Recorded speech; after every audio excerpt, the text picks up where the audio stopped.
Halo mahasiswa, kita ketemu lagi di pertemuan ke-12. Pertemuan ke-12 itu sebenarnya kita masih membicarakan mengenai property plant equipment atau aset tetap. Hanya saja saya tambahkan atau pengayaan materi terkait dengan aset tetap itu terkait dengan revaluasi atau penilaian kembali, dan saya akan memperkuat lagi dengan pelepasan aset tetapnya.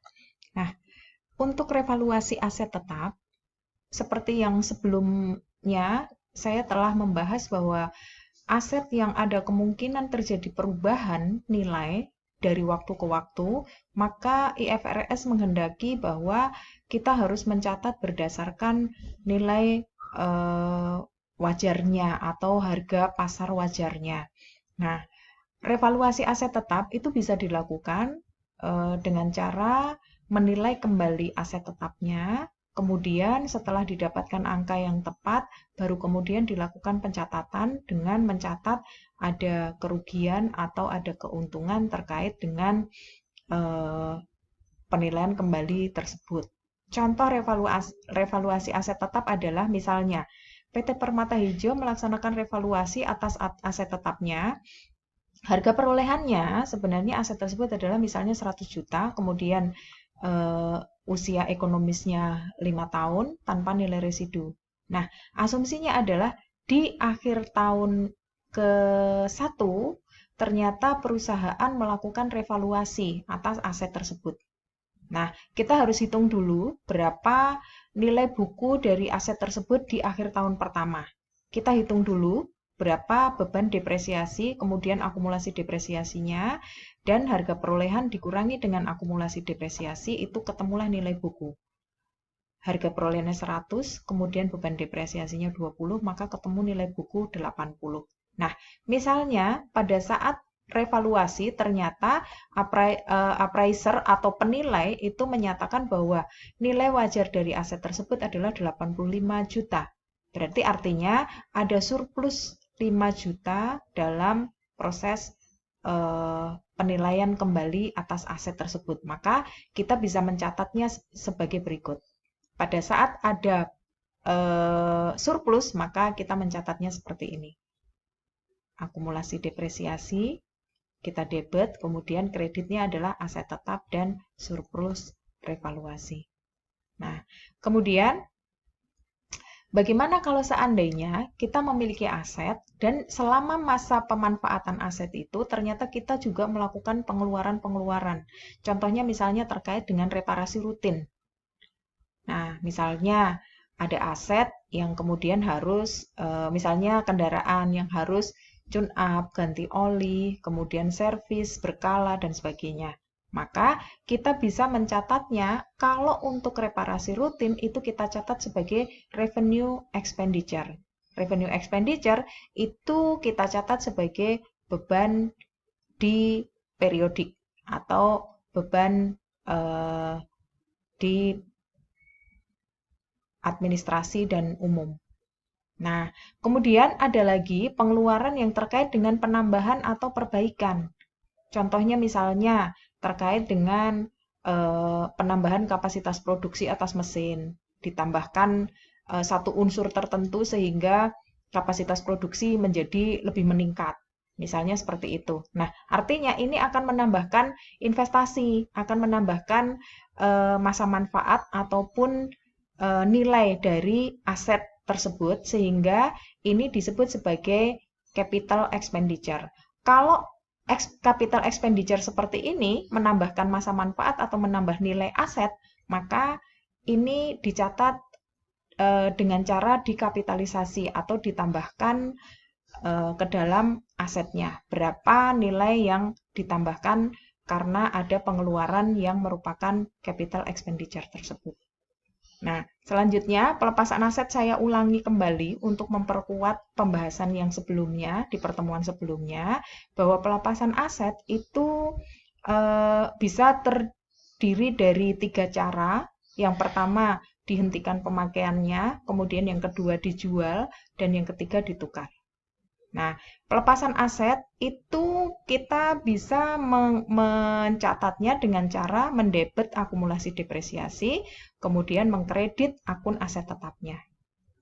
Nah, untuk yang pertama, contohnya penghentian pemakaian aset.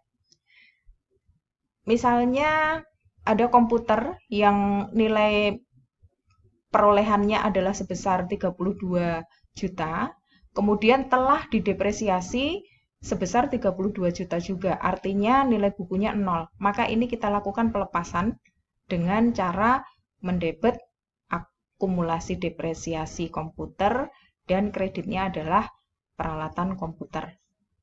Nah, kemudian bagaimana kalau seandainya ada penghentian pemakaian aset tapi masih ada nilai bukunya? Misalnya, sebuah mesin memiliki nilai perolehan 180 tapi sudah terdepresiasi sebesar 140, berarti masih ada nilai buku sebesar 40 juta.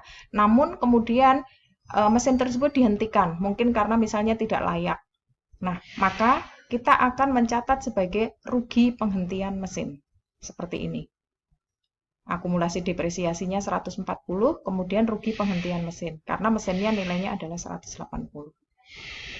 Nah, kemudian, kalau seandainya seperti yang terjadi di komputer tadi, bahwa nilai bukunya itu sudah 0, tapi ternyata komputernya sebenarnya masih bisa digunakan.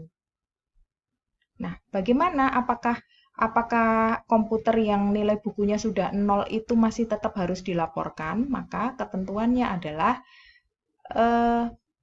perusahaan tetap harus melaporkan harga perolehan dan nilai akumulasi penyusutan ke dalam neraca, tetapi tidak perlu melakukan penyesuaian atas depresiasi karena memang sudah tidak perlu didepresiasi lagi. Tapi tetap akan tercantum sampai aset tersebut kemudian memang benar-benar dihentikan dan tidak dipakai sama sekali. Nah, kemudian yang berikutnya terkait dengan penjualan aset. Penjualan aset itu bisa harganya itu lebih besar atau lebih kecil dari nilai bukunya. Jika harganya lebih besar, maka kita mencatat ada gain. Jika lebih kecil, maka kita mencatat ada loss. Seperti ini contohnya. Misalnya ada kerugian dan kemudian ada keuntungan. Nah, bagaimana kalau seandainya terjadi kerugian? Maka kita mencatat kerugian itu ada di debit, dan kalau seandainya terjadi laba atau keuntungan, maka dicatat di kredit. Nah, kemudian ada lagi yang disebut sebagai pertukaran. Pertukaran itu artinya nanti perusahaan akan melepaskan aset yang telah dimiliki, tapi bukan ditukar dengan moneter, melainkan ditukar dengan aset non-moneter yang lain. Contohnya misalnya mesin ditukar dengan mesin, atau mesin ditukar dengan kendaraan, misalnya seperti itu. Nah, ini adalah posisi kalau seandainya terjadi kerugian. Contohnya misalnya ada truk bekas yang kemudian ditukar dengan mobil pick up.